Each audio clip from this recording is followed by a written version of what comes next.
Телефон, который окажется слабее, я просверлю насквозь. Начнем. Для начала замеряем мощность первого телефона. Заходим в Telegram и ищем там специальный бот, в котором будем тестировать мощность телефона.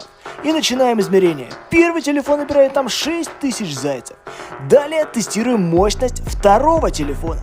И он набирает там целых 14 тысяч зайцев. Это больше. Значит, первый телефон мы просверливаем насквозь, как я и обещал. А сколько твой телефон способен набрать в этом боте? Напиши свой комментарий. И какой результат набрал твой телефон.